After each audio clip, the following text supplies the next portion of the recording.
जय हिंद दोस्तों। SKS learning platform में आपका स्वागत है। हम जिस टॉपिक को स्टार्ट करने वाले हैं वो है पेपर 3 SOLDC एग्ज़ाम का, noting and drafting and precis writing. और इसमें हम बात करेंगे strategy, time management and important tips की। तो किसी भी पेपर को करने से पहले हमें ये पता होना चाहिए हमें उसमें करना क्या है, उसकी हमें एक स्ट्रेटजी तैयार करनी चाहिए। कोई भी एग्ज़ाम जो है वो स्ट्रेटजी से क्लियर किया जाता है।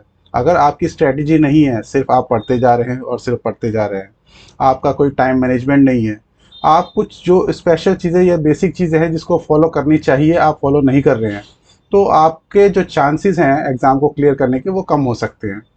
तो इसलिए हमें पता होना चाहिए कि किस तरीके का टाइम मैनेजमेंट करना है, क्या हमारी स्ट्रेटजी होनी चाहिए, क्या हमारे बेसिक टिप्स हैं जिसको हम फॉलो करेंगे तो इसमें एग्ज़ाम में हम मार्क्स अच्छा स्कोर करेंगे। तो इसको स्टार्ट करने से पहले हम एक बार एक सैंपल देखते हैं कि नोटिंग ड्राफ्टिंग का पेपर आता कैसे है। तो एक सैंपल देख लेते हैं। सैंपल देखना इसलिए इम्पॉर्टेंट है क्योंकि हमें पता नहीं होता कि वहाँ पे एग्ज़ाम में हमें किस वे में लिखना है, किस तरीके से लिखना है, और उससे कई कठिनाइयाँ आती है। तो इससे पहले कि हम स्ट्रैटेजी के बारे में बात करें, टाइम मैनेजमेंट के बारे में बात करें, इंपॉर्टेंट टिप्स के बारे में बात करें, हम एक सैंपल देख लेते हैं। तो सैंपल देखते हैं एक बारी। तो अगर ये देखेंगे तो ये एक सैंपल दिया हुआ है, ये यूपी की साइट, यूपीएससी की साइट पे ऑलरेडी अवेलेबल है। और आप लोग जब भी नोटिंग ड्राफ्टिंग के लिए अपीयर होना चाहते हैं तो आपको एक बारी पता होना चाहिए कि किस तरीके का एग्ज़ाम आता है, किस तरीके का पेपर हमें करना होता है। आपको बेसिकली दोस्तों मैं बता दूं कि पेपर 3 जो है नोटिंग ड्राफ्टिंग का, उसके अंदर आपको शीट जो मिलती है, क्वेश्चन ऑलरेडी प्रिंटेड होता है और उसी के आगे स्पेस दिया होता है आपको आंसर करने के लिए। तो उसके अंदर आपको क्या करना है कि अपने आंसर्स को उसी में ही लिखना होता है, उस डॉक्यूमेंट में, या उसी पेपर जो आंसर कह सकते हैं कि क्वेश्चन आंसर बुकलेट जो है उसी में आपको लिखना होता है। आपको अलग से सेपरेट शीट नहीं मिलती है, उसी में स्पेस होता है।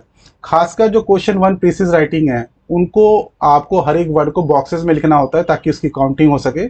और इस तरीके से आपको ध्यान में रखना होता है कि कैसे हमें करना है, इसकी प्रैक्टिस आपकी पहले से ही होनी चाहिए। तो एक बार देख लेते हैं। तो ये एक पेपर है, पेपर 3 है नोटिंग ड्राफ्टिंग का, SOLDC एग्जाम में जो आता है। और हम इसकी बात कर लेते हैं कि इसमें क्वेश्चन किस किस तरीके के आते हैं, क्या क्या इसका फॉर्मेट रहता है। तो देखेंगे सबसे पहले, अगर आप देख रहे हैं तो यहाँ पे टाइम अलाउड कितना है, टाइम अलाउड आपका 3 आवर्स है और मैक्सिमम मार्क्स कितना है, 200 का है। तो बाकी जो पेपर 1 आपका आता है और पेपर 2 आता है SOLDC एग्जाम का, उसके अंदर आपके मार्क्स जो हैं वो मार्क्स आपका 150 और 150 होता है दोनों का, और ये 200 मार्क्स का है। तो इससे ही आप समझ सकते हैं कि जो पेपर 3 है वो क्या है, अपने आप में एक इम्पॉर्टेंट पेपर है। लेकिन कई स्टूडेंट जो है क्या करते हैं, इस पेपर को नेग्लेक्ट करते हैं और सोचते हैं कि नोटिंग ड्राफ्टिंग क्योंकि वो ऑफिस में करते रहते हैं तो ये ऑफिस में उनका प्रैक्टिस है और वो कर लेंगे। लेकिन क्योंकि ज़्यादातर आप ऑफिस में जो नोटिंग ड्राफ्टिंग करते हैं वो नोटिंग ड्राफ्टिंग आप कंप्यूटर पे करते हैं, और इसलिए आपको हाथ से लिखने की आदत नहीं रहती है और इस वजह से कि आपको प्रॉब्लम हो सकती है। तो आप कोशिश करें कि जब भी एग्ज़ाम में, SOLDC के एग्ज़ाम में आप अपीयर हों, या किसी भी इस तरह के लिखने वाले एग्ज़ाम में अपीयर हो जहाँ पे नोटिंग ड्राफ्टिंग या प्रीसिज राइटिंग आएगा, आप कम से कम 3 पेपर तो प्रैक्टिस करके जाएं। ठीक है, 3 पेपर अगर उस एग्ज़ाम का पहले प्रीवियस पेपर आप प्रैक्टिस कर लेंगे तो आपको एक आइडिया लग जाएगा कि किस तरीके का पेपर आता है, किस तरीके से उसमें काम किया जाता है, और क्या क्या बातें हैं जो आपको वहाँ पे फेस करनी पड़ सकती हैं। अगर आप पहले से प्रैक्टिस कर लेंगे तो वो आपके लिए आसान हो जाएगा। ठीक है, तो मूव करते हैं कि क्वेश्चन किस तरीके का आता है। तो टोटल अगर आप देखेंगे तो आपका क्वेश्चन 1 जो होता है वो कंपलसरी होता है, क्वेश्चन 2 कंपलसरी होता है, क्वेश्चन 3 के में 3 पार्ट होते हैं और जिसमें 2 आपको अटेम्प्ट करने होते हैं। क्वेश्चन 4 में 6 पार्ट्स होते हैं, out of which you have to attempt 4। ठीक है, तो एक तरीके से आपका क्वेश्चन 1 मैंडेटरी हो गया जो कि प्रीसिज राइटिंग होता है, क्वेश्चन 2 आपका मैंडेटरी जो कि डाटा एनालिसिस होता है, क्वेश्चन 3 में से आपको 2 पार्ट्स करने होते हैं 3 पार्ट में से, जो कि 20-25 मार्क्स के ईच के होते हैं, और जो फोर्थ है उसके अंदर 6 पार्ट्स होंगे, 15 मार्क्स का ईच होता है और उसमें से आपको अटेम्प्ट 4 करने होते हैं।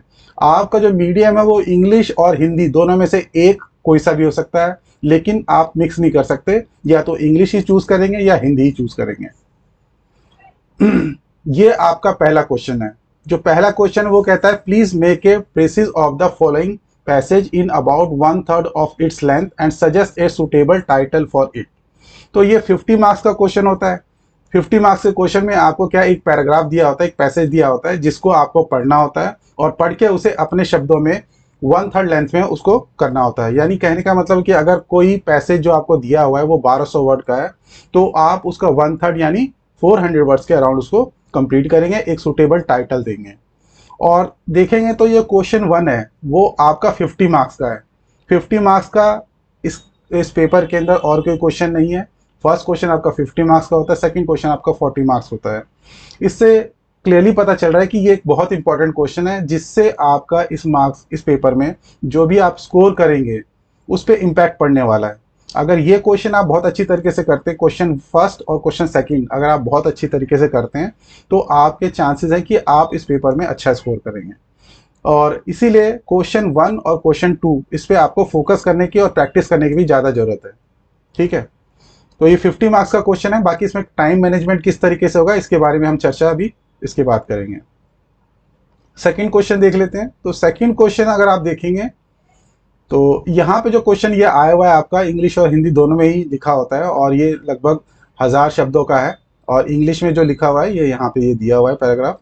तो हम इसका भी ओवरव्यू ले रहे हैं और इसको हम देखेंगे भी करते कैसे हैं। तो मैं आपको 2018 जो SOLDC एग्ज़ाम का क्वेश्चन पेपर आया था उसका मॉडल आंसर प्रोवाइड कराऊंगा, और उसको आप देखेंगे कि किस किस तरीके से हर क्वेश्चन को अटैम्प्ट किया जा सकता है और किस तरीके से आपके लिए बेनिफिशियल रहेगा कि अगर आप प्रैक्टिस करके जाते हैं तो यहाँ पे आप बहुत अच्छा स्कोर कर सकते हैं और आपका रैंक जो है वो ऊपर जा सकता है। ये ऊपर का मतलब यानी आप टॉप अराउंड 20 में तो आराम से आ सकते हैं अगर अच्छा आप करते हैं। पेपर 1 और पेपर 2 आपने ठीक ठाक किया है, एवरेज उसमें स्कोर किया, उसके बाद अगर पेपर 3 में भी आपने अगर अच्छा स्कोर कर लिया, उसके बावजूद भी आपका जो स्कोर है, आपका रैंक जो है वो अच्छा जा सकता है। ठीक है, दूसरी बात यह है कि जो आपका ये यहाँ पे प्रेसिज राइटिंग होता है, इसको आपको बॉक्सेस में लिखना होता है हर एक वर्ड को। यहाँ पे आपका टाइटल आ जाएगा, जब आप अपना प्रेसिज बनाएंगे उसका शॉर्ट करेंगे उसको अपने वर्ड्स में लिखेंगे तो प्रेसिज का यहाँ पे टाइटल आ जाएगा। टाइटल जो होता है मोस्टली 5 वर्ड्स के अराउंड लिखा जाता है, यानी टाइटल के अंदर 5 शब्द से ज़्यादा नहीं होना चाहिए। बाकी जो आप लिखेंगे हर एक वर्ड को यहाँ पे हर एक बॉक्स में लिखा जाता है। ए एन द कोई भी छोटा शब्द भी है उसके लिए एक ही बॉक्स होता है। तो ये आपको ध्यान में रखना है कि आप प्रैक्टिस जब कर रहे हैं तो प्रैक्टिस भी आपका इसी बॉक्स के अंदर होना चाहिए। यानी आप एग्ज़ाम से पहले, एग्ज़ाम में अपियर होने से पहले जब प्रैक्टिस करें तो प्रैक्टिस भी इसी तरह के शीट में करें, ताकि आपको अभ्यास रहे, आपको प्रैक्टिस रहे कि मुझे वहाँ एग्ज़ाम में भी ऐसा करना है, और जो डिफ़िकल्टी आपको फेस करनी है आप प्रैक्टिस के टाइम में फेस कर लें। ठीक है, तो ये देखेंगे कि इसके अंदर ऑलरेडी बॉक्सेस बने हुए हैं आपका, और ये आपका जो है बॉक्सेस यहाँ पे अराउंड आपको 420 वर्ड्स तक का बॉक्सेस बना के दे रखा है। तो इसका मतलब यानी आपका इससे लेंदी पैराग्राफ नहीं आएगा जिसका 1/3 जो 420 से बियॉन्ड चला जाए। ठीक है, सेकंड क्वेश्चन देख लेते हैं। तो सेकंड क्वेश्चन होता है आपका वो डाटा एनालिसिस का होता है। डाटा एनालिसिस का यानी क्वेश्चन में ये लिखा होता है कि आपको डाटा को एनालिसिस करना है उसको, और उसके बेसिस पे ये बातें जो है नोट बनाना है जो कि इंटरनल डिस्कशन के लिए इस्तेमाल किया जाएगा। ठीक है, ये 40 मार्क्स का क्वेश्चन होता है। तो ये सेकंड हाईएस्ट जिसका मार्क्स अलॉटेड है वो ऐसा क्वेश्चन है। पहला जो क्वेश्चन है वो 50 मार्क्स का है, सेकंड क्वेश्चन आपका 40 मार्क्स का है। तो इसका मतलब जो पहला क्वेश्चन और दूसरा क्वेश्चन है वो आपके लिए बहुत इंपॉर्टेंट है, और इनकी प्रैक्टिस अगर आप अच्छी तरह से करेंगे तो इस पेपर को भी करने के आपके चांसेस अच्छे हैं। ठीक है, तो बाकी डिटेल में इसको हम जब मॉडल आंसर आपको प्रोवाइड करेंगे 2018 का, तो उसको डिटेल में डिस्कस करेंगे कि क्या क्या बातें आप वहाँ पे डिस्कस कर सकते हैं नोटिंग के अंदर इसमें, और क्या क्या चीज़ें आपको वहाँ पे ध्यान में देनी चाहिए, क्या फॉर्मेट होना चाहिए, क्या स्ट्रक्चर होना चाहिए, इसके बारे में हम डिटेल में बात करेंगे। इसके लिए देखिए आपका क्वेश्चन यहाँ पे ऑलरेडी दिया हुआ है, और क्वेश्चन के बाद यहाँ पे आपको स्पेस दिया हुआ है। तो 1 पेज, 2 पेज और ये आपको 3 पेज, यहाँ पे 3 पेज आपको दिए हुए हैं, और 3 पेज के अंदर दोनों तरफ मार्जिन है आपको। तो नोट जब आप लिखेंगे तो वहाँ पे आपको कोई मार्जिन खींचने की जरूरत नहीं है। तो वहाँ पे आपको ये टेंशन नहीं लेना कि मुझे वहाँ पे स्केल से लाइन खींचनी पड़ेगी। तो कोशिश करिए, क्योंकि मेरा पर्सनल एक्सपीरियंस ये कहता है कि एग्जाम में आपके पास टाइम की बहुत शॉर्टेज रहती है, टाइम मैनेजमेंट वहाँ पे बहुत क्रूशियल रहता है। तो आप जो छोटी छोटी चीज़ें हैं कि जैसे हाईलाइट करना है या आपको कुछ अंडरलाइन करना है, तो जहाँ तक हो सके आपका जो पेन है उसी से करें, बाकी अलग से कुछ हाईलाइटर या इन सब से को अवॉइड करें जब तक कि आपकी स्पीड अच्छी ना हो। अगर आपकी स्पीड अच्छी है और आप पेपर को मैनेज कर सकते हैं और विद इन टाइम लिमिट उससे पहले ही ख़त्म कर सकते हैं, तो आप आपके पास लिबर्टी है कि आप जिस तरीके से चाहें उसको वहाँ पे क्वेश्चन पेपर को अटेम्प्ट करें। बाकी अदरवाइज इन जनरल क्या होता है कि टाइम की बहुत शॉर्टेज होती है और आप वहाँ पे टाइम मैनेज नहीं कर पाएंगे अगर इस तरह की छोटी छोटी चीज़ों में अपना टाइम वेस्ट करेंगे। ठीक है, अब ये क्वेश्चन 3 की बात कर लेते हैं। क्वेश्चन 3 में आपको 3 पार्ट्स दिए होते हैं, 3 में से चॉइस होती है कि आप कोई 2 अटेम्प्ट करें, और 2 अटेम्प्ट जो करते हैं आप, उसमें ईच का जो मार्क्स होता है वो 25 मार्क्स होता है। तो यहाँ पे आपका इन क्वेश्चन में कुछ भी आ सकता है, आपको नोटिंग बनाने के लिए आ सकती है, कोई ड्राफ्टिंग के लिए आ सकती है। हम प्रीवियस 2016-17 में किस तरीके से क्या क्वेश्चन पूछा गया क्वेश्चन 3 के अंदर और क्वेश्चन 4 के अंदर, उसका एक बारी हम एनालिसिस भी कर लेंगे, ताकि आपको आइडिया हो जाए कि किस तरह के क्वेश्चन आ सकते हैं, किस किस ड्राफ्टिंग पे आ सकते हैं। ठीक है, तो ब्रॉडली आपने देख लिया कि क्वेश्चन 3 के 3 पार्ट्स हैं।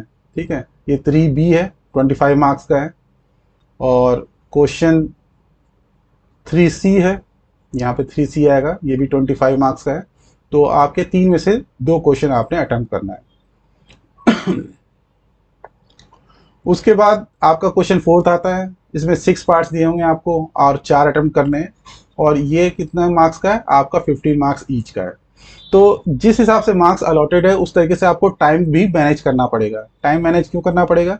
क्योंकि जब आप देखेंगे कि अगर 15 मार्क्स के क्वेश्चन में आपने ज़्यादा लिख दिया तो आपको चांसेस है कि मार्क्स तो 15 से ज़्यादा मिल नहीं सकते हैं, और ये भी है कि 15 तो हाईएस्ट मार्क्स है जो इस क्वेश्चन में मिल सकता है, तो वो भी आपको मिलने के चांसेस जो है बहुत कम है।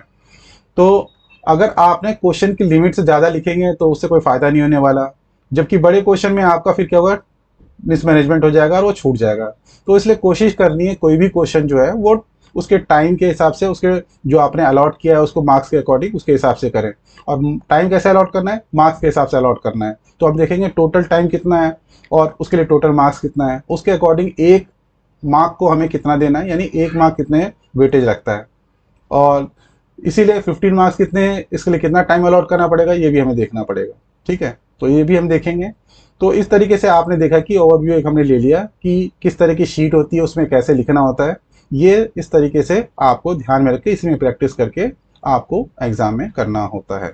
ठीक है, तो ये हमारा जो है ओवरव्यू हो गया इस पेपर का। स्पेसिमेन हमने देख लिया, और ये बहुत इंपॉर्टेंट है कि आप ऐसे स्पेसिमेन में ही अपना काम करें, अपनी प्रैक्टिस करें, ताकि आपको वहाँ पे ध्यान रहे कि इस तरीके से हमें काम करना होता है, और वो आपकी प्रैक्टिस पहले से है। क्योंकि आप एग्जाम में अपीयर होने चलेंगे, आपको नहीं आइडिया रहेगा, तो उस तरह की प्रैक्टिस नहीं रहने से क्या है, टाइम वेस्ट हो सकता है। तो इसलिए बहुत ज़रूरी है कि आप इस तरीके से टाइम का मैनेजमेंट करें। ठीक है, तो इसके बाद हम बात करते हैं कि स्ट्रेटजी, टाइम मैनेजमेंट और इम्पोर्टेंट टिप्स क्या क्या हो सकते हैं। ठीक है,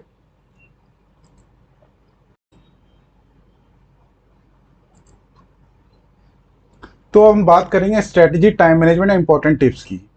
तो हमें पता है कि जो ये क्वेश्चन है, क्वेश्चन पेपर है, ये आपका पेपर 3, ये 200 मार्क्स का होता है, और इसके अंदर जो टोटल टाइम अलाउट है वो क्या है, टाइम अलाउट 3 आवर्स है।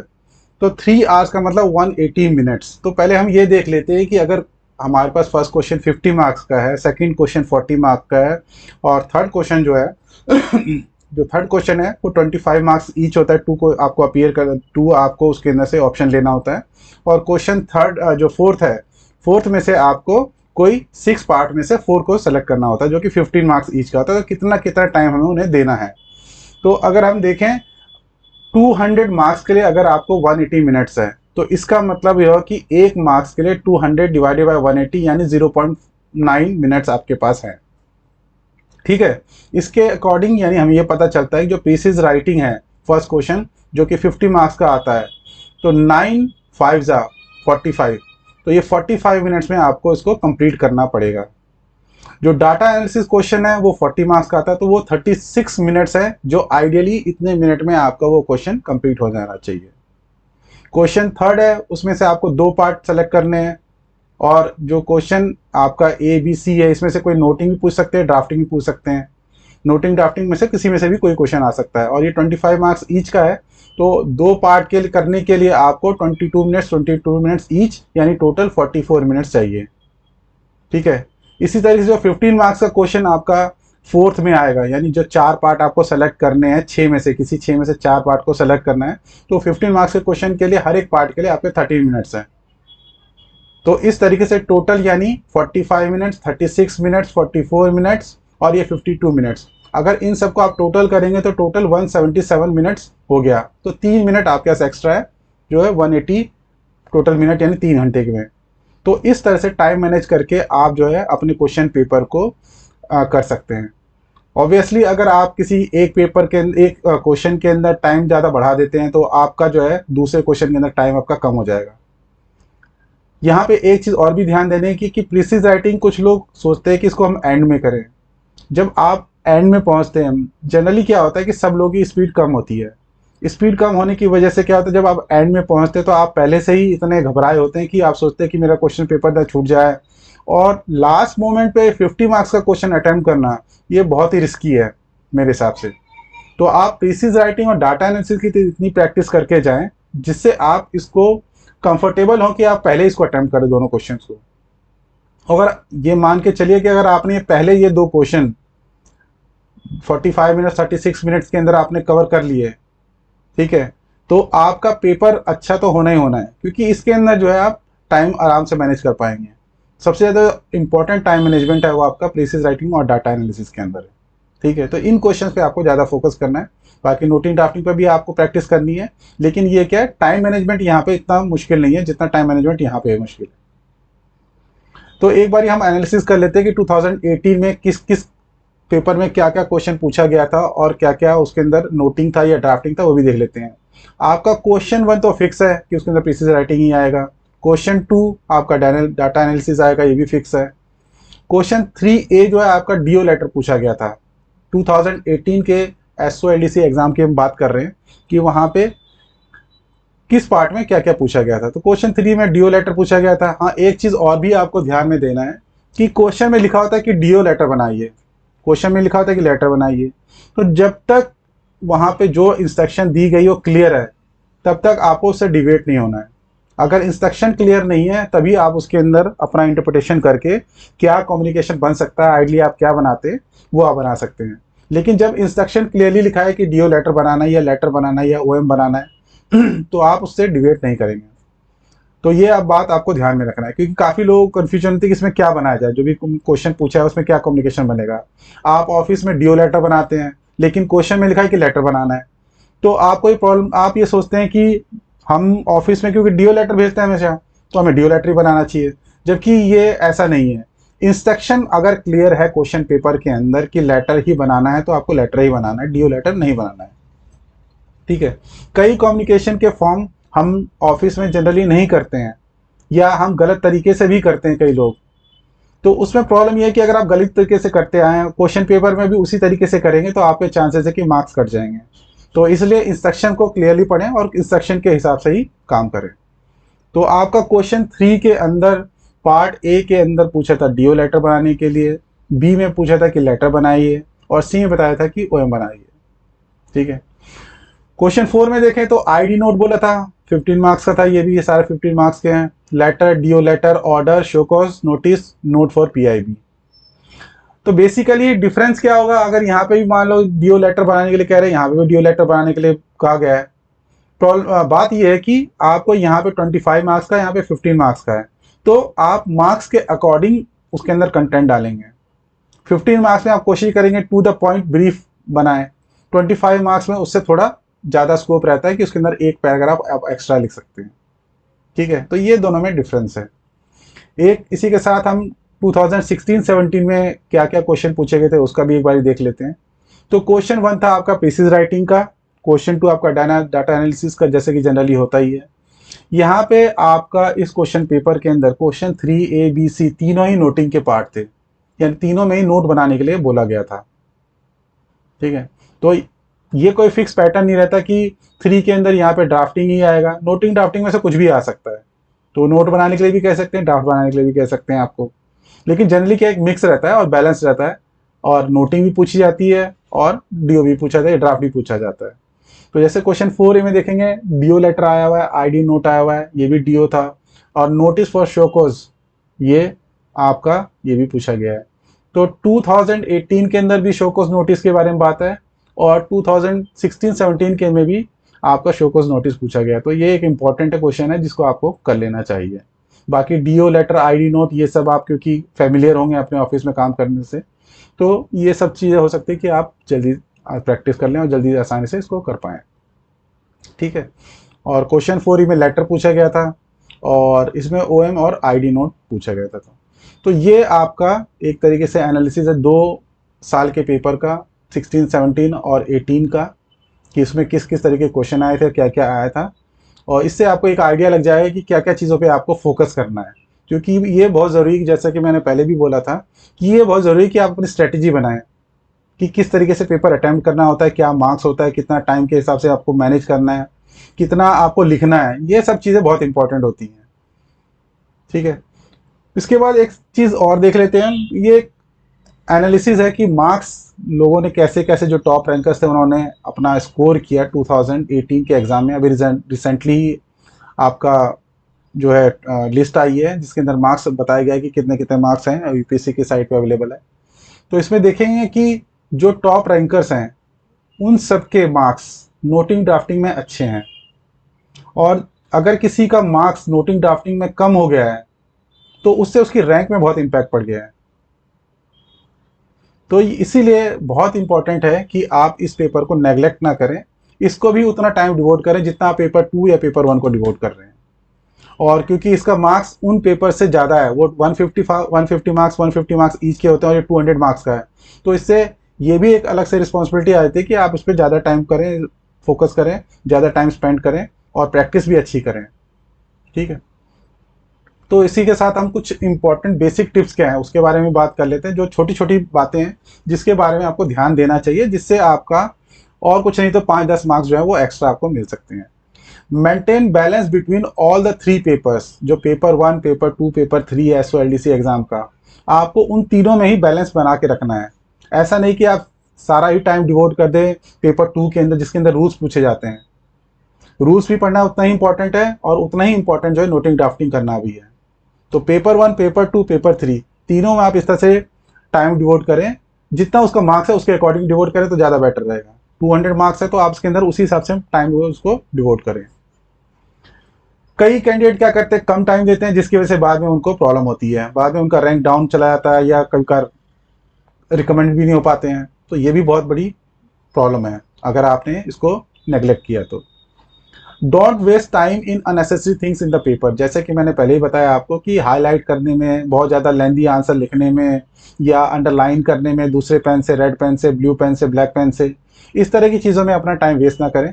फॉर्मेट को फॉलो करें और फॉर्मेट जो इंपॉर्टेंट चीज़ है, क्रूशियल चीज़ है, उन्हीं को लिखें। कभी कभार एडिशनली कोई एम्बलम बना रहे हैं उसको आप उसी कलर से बनाएं कि जिस तरह से एम्बलम बनाना, ये सब लिखना, सिर्फ आपने सिंपली लिख दिया एम्बलम यहाँ पे आता है ड्यू लेटर के अंदर, उतना सफिशिएंट है। तो आपको टाइम वेस्ट नहीं करना है अननेसेसरी चीज़ों में। उसके बाद एक जो सबसे बड़ी इंपॉर्टेंट बात है कि जो पेन यूज़ कर रहे हैं वो लाइट पेन यूज़ करें और कोशिश करें कि बॉल पेन जो है उसको यूज़ करें, क्योंकि कभी कभार क्या होता है आपने जेल पेन से लिखा या इंक पेन से लिखा, गर्मी का टाइम है या आप कहीं पानी पी रहे हैं, ग्लास से पानी गिर गया आपके पेपर शीट पे और क्या सारा समझ हो जाएगा, सारा जो है फैल जाएगा। उससे आपका प्रॉब्लम क्या है, आपका बढ़ जाएगा और आपको एंजाइटी भी हो सकती है उस टाइम पे और पूरा पेपर जो है वहाँ पे खराब हो सकता है। तो इसलिए कोशिश करें कि स्मूथ बॉल पॉइंट पेन जो है उसी को इस्तेमाल करें लिखने के लिए। Practice with the same pen, उसी पेन से पहले ही प्रैक्टिस करके जाएं और वहाँ पे भी एग्जाम में भी उसी पेन को इस्तेमाल करें। उससे क्या होगा कि आपके हाथ की एक सेटिंग बैठ जाएगी और आपको लिखने में आसानी रहेगी। ठीक है, तो प्रैक्टिस बहुत इंपॉर्टेंट है, उसी पेन से प्रैक्टिस करें। पेन हल्का होना चाहिए, आपको टाइम वेस्ट नहीं करना नेसेसरी चीज़ों के अंदर। और जो सबसे बड़ी बात है कि आप इसको इक्वल इंपॉर्टेंस दें और जैसे कि आप बाकी पेपर में अपना टाइम डिवोट कर रहे हैं उसी तरह से इस पेपर को भी टाइम डिवोट करें। ठीक है, तो ये हमारा एक बेसिक स्ट्रेटेजी थी और यहाँ पे हमने देखा कि क्या क्या और कैसे कैसे हम कर सकते हैं। एक छोटा सा ब्रीफ सा एनालिसिस आपके सामने मैं लेके आया ताकि आपको आइडिया रहे, क्योंकि जैसे मैंने पहले ही बताया कि एग्ज़ाम के अंदर सबसे ज़्यादा ज़रूरी है कि आपको पता हो कि क्या करना है, कितना करना है, कैसे करना है। अगर ये नहीं पता और उसके बाद आप करते जा रहे हैं और आपको कुछ आगे गोल नहीं है तो फिर बड़ी दिक्कत होती है। आपका गोल क्लियर रहना चाहिए, स्ट्रेटजी क्लियर रहनी चाहिए, टाइम मैनेजमेंट क्लियर रहना चाहिए। अगर ये आप करते हैं तो आपको यहाँ पे इस एग्ज़ाम में सक्सेस होने से कोई नहीं रोक सकता और इस पेपर में खासकर आप अच्छा स्कोर करेंगे। ठीक है, तो थैंक यू वेरी मच दोस्तों, और हम नेक्स्ट वीडियो में जब अब आएंगे तो हम बात करेंगे आपके 2018 एग्ज़ाम्स के मॉडल आंसर्स की। तो प्रीसीज राइटिंग से स्टार्ट करेंगे हम। Thank you very much.